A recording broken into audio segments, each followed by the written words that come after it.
আসসালামু আলাইকুম আমার প্রিয় ভিউয়ার্স। আজকে আমি অরেঞ্জ কেকের রেসিপি নিয়ে চলে এসেছি। ইলেকট্রিক বিটার, কেকের মোল্ড, ওভেন এগুলো ছাড়াই মাত্র একটা ডিম দিয়ে এই দারুণ কেক আমি বানিয়েছি। আমার রেসিপি ফলো করে 100% পারফেক্টভাবে অরেঞ্জ কেক বাসায় বানাতে পারবেন। এই কেক দেখতে যেমন সুন্দর হয়, আবার খেতেও কিন্তু খুব মজাদার এবং সফট হয়। কথা না বাড়িয়ে চলুন তাহলে ভিউয়ার্স আমরা মূল রান্নায় চলে যাই।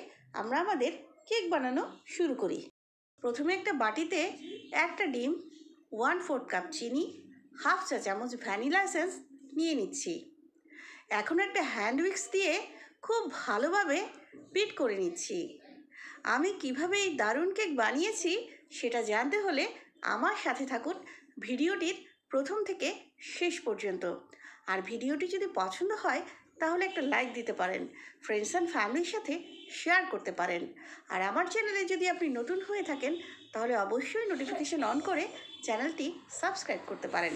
বিট করতে করতে যখন ডিমের কালার এরকম সাদাটে হয়ে যাবে আর চিনি পুরোপুরি গলে ডিমের সাথে মিশে একটা ফোম ফোম ভাব হবে, তখন বুঝতে হবে ডিম বিট করা হয়ে গেছে। আমার প্রায় 7 মিনিট লেগেছে।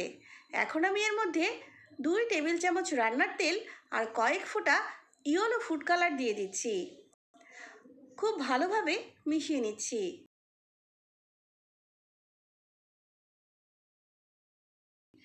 এখন বাটির উপরে একটা চালুনি রেখে এর মধ্যে হাফ কাপ ময়দা, হাফ চা চামচ বেকিং পাউডার, 1/4 চা চামচ বেকিং সোডা দিয়ে চেলে নিচ্ছি।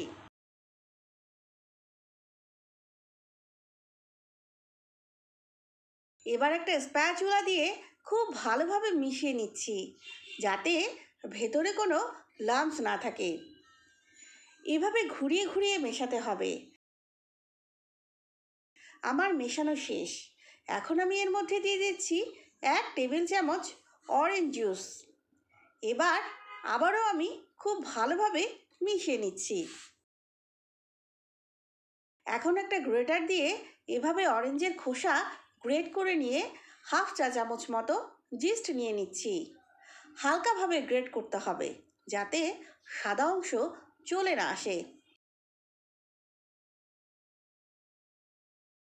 আবার ভালোভাবে মিশিয়ে নিচ্ছি। মেশানো হয়ে গেছে। আমার কেকের ব্যাটারটা এবার রেডি। এখন আমি এরকম একটা রাউন্ড প্যান নিয়েছি। এবার একটা ব্রাশ দিয়ে প্যানের চারপাশে আর নিচে তেল ব্রাশ করে নিচ্ছি। এখন একটা বেকিং পেপার প্যানের নিচে দিয়ে এর উপরেও তেল ব্রাশ করে নিচ্ছি। এখন প্যানের মধ্যে ব্যাটার ঢেলে দিচ্ছি। দেখুন ভিউয়ার্স, ব্যাটারের ঘনত্বটা কিন্তু এরকম হবে। ব্যাটার ঢেলে নেওয়া হয়ে গেছে।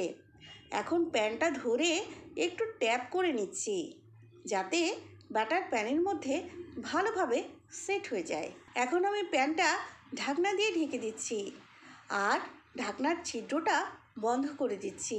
এবার চুলায় একটা ফ্রাই প্যান বসিয়ে 5 মিনিট মিডিয়াম আঁচে প্রিহিট করে নিয়েছি। এখন চুলার আঁচ মিডিয়াম আর লো এর মধ্যে রেখে কেকের প্যানটা ফ্রাই প্যানের উপরে বসিয়ে দিচ্ছি। এবার 30 মিনিট বেক করে নেব। 30 মিনিট পরে আমার অরেঞ্জ কেক একদম রেডি। এখন একটা টুথপিক দিয়ে চেক করে নিচ্ছি যে কেক ঠিকমতো বেক হয়েছে কিনা। টুথপিক একদম পরিষ্কার হয়ে বের হয়েছে, তার মানে কেক পুরোপুরি বেক হয়েছে। এখন প্যানের মধ্যে পুরোপুরি ঠান্ডা করে নেব। ঠান্ডা হয়ে যাবার পরে একটা ছুরি দিয়ে কেকের চারপাশ ছাড়িয়ে একটা র্যাকের উপরে সার্ভ করে নিচ্ছি আর বেকিং পেপারটা উঠিয়ে নিচ্ছি। এই তো দেখুন ভিউয়ার্স, কি দারুণভাবে কেকটা বেক হয়েছে আর কেকটা কিন্তু খুবই সুন্দর এবং সফট হয়েছে। এখন পছন্দ মতো কেটে সার্ভ করুন দারুণ মজাদার অরেঞ্জ কেক। কত সহজে যে একটা পারফেক্ট অরেঞ্জ কেক বানানো হয়ে গেল সেটা বাসায় না বানালে বুঝবেন না। আবারও নতুন কোনো রেসিপি নিয়ে দেখা হবে ইনশাল্লাহ।